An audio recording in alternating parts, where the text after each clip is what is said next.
channel YouTube Mas dan Ember. Inilah 10 hewan yang dijamin masuk surga.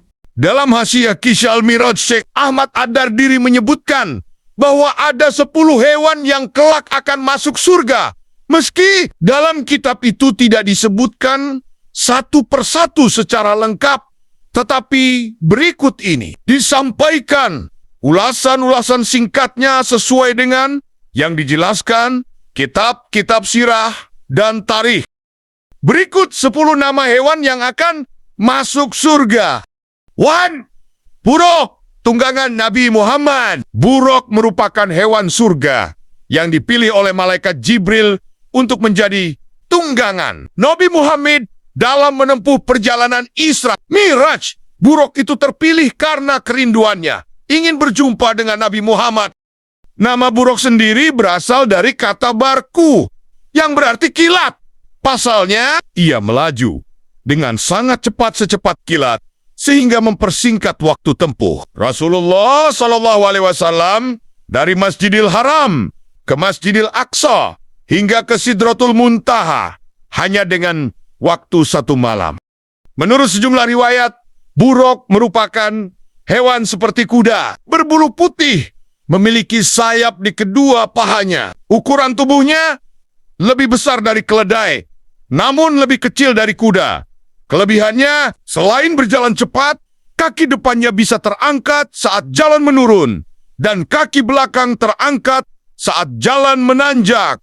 Kelak, hewan ini akan kembali masuk surga. Demikian seperti hadis riwayat Abu Ya'la dari Ibnu Mas'ud. Unta Nabi, Allah memberi mukjizat kepada Nabi Saleh berupa unta hamil yang keluar dari batu. Unta itu menghasilkan susu segar yang dapat dinikmati orang-orang sekampungnya, namun di antara penduduk Samud ada yang jahat dan sampai tega membunuh unta tersebut. Akibat perbuatan kaum Samud itu, Allah menurunkan azab hujan batu kepada mereka. Nabi Soleh dan orang-orang beriman selamat, sementara mereka binasa. Dikabarkan, unta ini diperkenankan Allah untuk masuk surga. Mujizat dan kerasulan Nabi Soleh pun diabadikan Al-Quran. Dan kami telah mengutus kepada kaum Samud, saudara mereka Saleh. Ia berkata, "Hai kaumku, sembahlah Allah sekali-kali. Tidak ada Tuhan bagimu selainnya. Sesungguhnya telah datang bukti yang nyata kepadamu dari Tuhanmu. Unta betina Allah ini menjadi tanda bagimu. Maka biarkanlah dia makan di bumi Allah, dan janganlah kamu mengganggunya dengan gangguan apapun, yang karenanya kamu akan ditimpa siksaan yang pedih." Quran Surah Al-Anfal verse 73. 3. Anak sapi Nabi Ibrahim. Nabi Ibrahim adalah seorang yang sulit mendapatkan keturunan.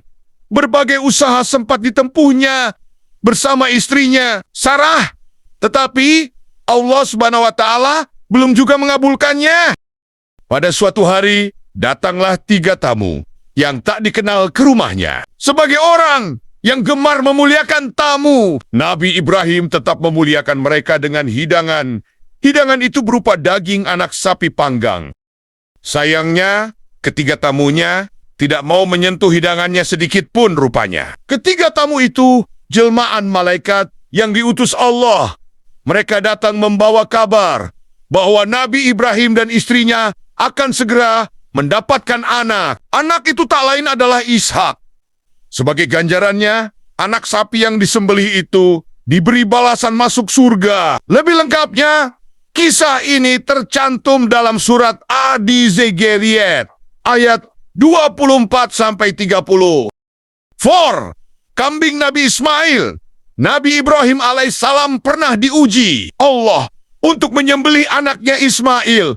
Ujian itu sungguh berat, mengingat menunggu kehadiran Ismail bukanlah waktu yang singkat. Namun, berkat keikhlasan dan kepatuhannya kepada Allah, Ibrahim berkenan menuruti perintahnya.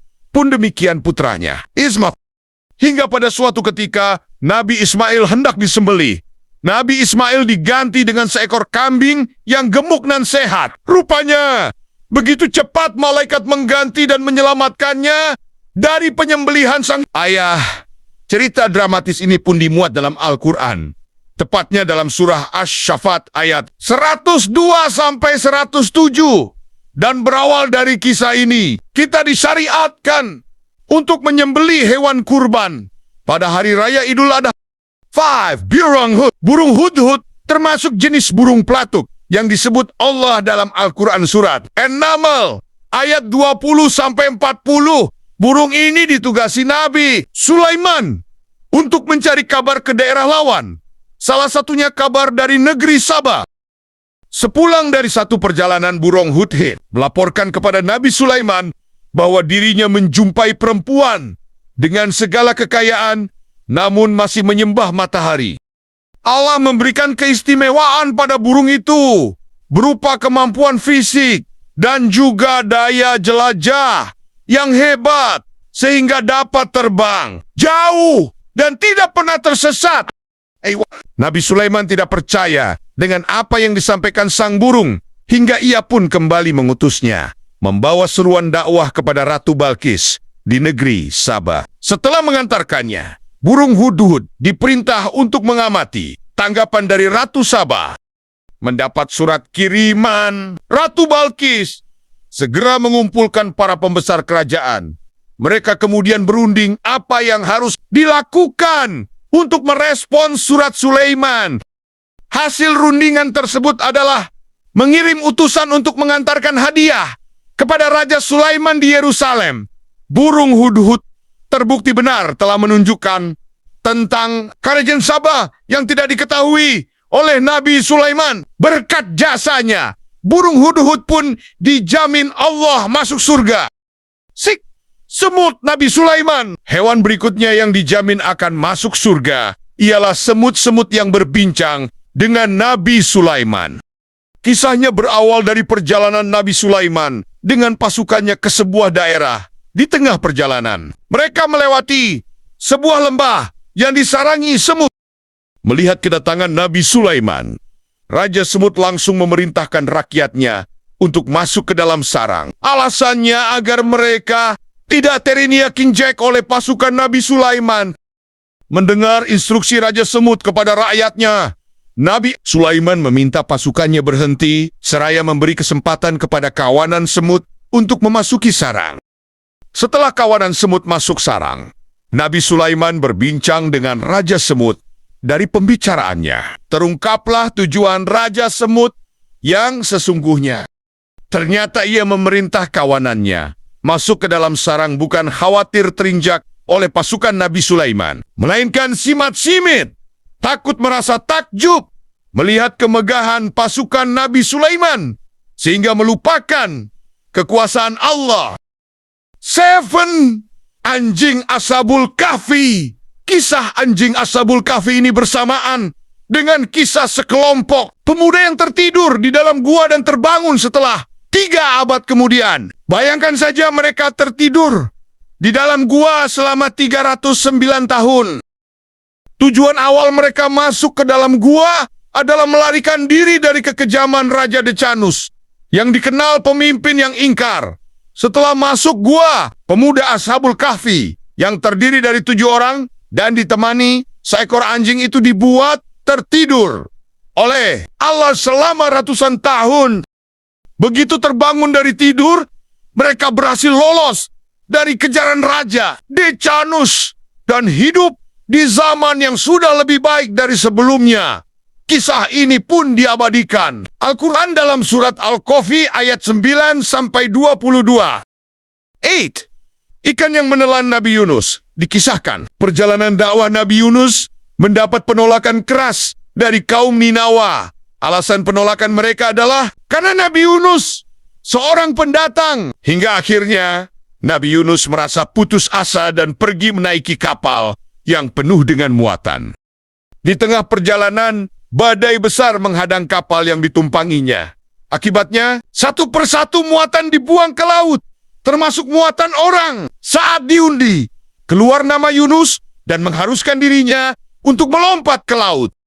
Setelah melompat ke laut, Nabi Yunus langsung ditelan ikan besar. Akibatnya, sang Nabi bertahan selama 40 hari di dalam perut ikan. Selama itu, ia senantiasa berdoa dan memohon ampun kepada Allah. Ia merasa bersalah karena meninggalkan kaumnya begitu saja. Setelah dirinya berhasil keluar dari perut ikan, Nabi Yunus kembali menemui kaumnya dan mendakwahi mereka. Sejumpanya dengan mereka, Nabi Yunus pun terkejut karena melihat orang-orang Ninawa telah beriman kepada Allah. Rupanya, sejak Nabi Yunus pergi, badai besar menimpa kaum Ninawa. Mereka baru sadar bahwa apa yang dikatakan oleh Nabi Yunus adalah benar. Di saat yang sama, Allah pun menyelamatkan Nabi Yunus dari badai besar dan memerintah ikan untuk menelan serta mengeluarkannya dengan selamat. Kesembilan, sapi betina Bani Israel. Pada zaman Bani Israel, hidup seorang laki-laki kaya raya yang dibunuh oleh orang yang tak dikenal. Masyarakat pun terkejut dan ingin mengetahui pembunuhnya. Mereka lalu menemui Nabi Musa untuk meminta nasihat. Lantas, Nabi Musa memohon pertolongan kepada Allah dan mendapatkan perintah untuk menyembelih sapi betina dengan ciri-ciri tertentu. Beberapa cirinya seperti tidak boleh terlalu tua dan muda, memiliki kulit yang bersih, dan tidak pernah membajak sawah. Sampai pada akhirnya, sapi dengan karakteristik tersebut ditemukan. Setelah sapi disembelih, Nabi Musa memukulkan dagingnya kepada jasad laki-laki yang dibunuh tadi. Di luar dagan, jenazah itu benar-benar bangkit dari kematiannya. Nabi Musa pun bertanya, "Siapa yang membunuhmu?" Jenazah itu menjawab bahwa orang yang membunuhnya adalah kerabatnya sendiri. Sebagai balasannya, sapi itu pun kelak akan masuk surga. 10. Keledai Nabi Uzair. Dalam suatu perjalanan menunggang keledai, Nabi Uzair berhenti di sebuah desa yang hancur akibat peperangan. Tulang-tulang manusia berserakan di mana-mana. Dalam hati, Nabi Uzair sempat bertanya-tanya, bagaimana Allah menghidupkan tubuh-tubuh hancur ini seperti ini? Allah menjawab pertanyaannya. Ia ditidurkan di bawah pohon desa selama 100 tahun. Tubuhnya sampai hancur dengan tanah. Begitupun keledainya. Ketika Nabi Uzair terbangun, tubuhnya kembali utuh. Saat itu pula dirinya menyaksikan kekuasaan Allah membangkitkan keledainya yang sudah hancur jadi tulang. Bahkan yang sudah menjadi tanah, berkat jasanya menjadi bukti kekuasaan Allah. Keledai itu pun dijamin masuk surga. Itulah 10 hewan yang dijamin masuk surga oleh Allah. Terima kasih sudah menonton. Semoga video ini bermanfaat. Subscribe, like, share, dan komen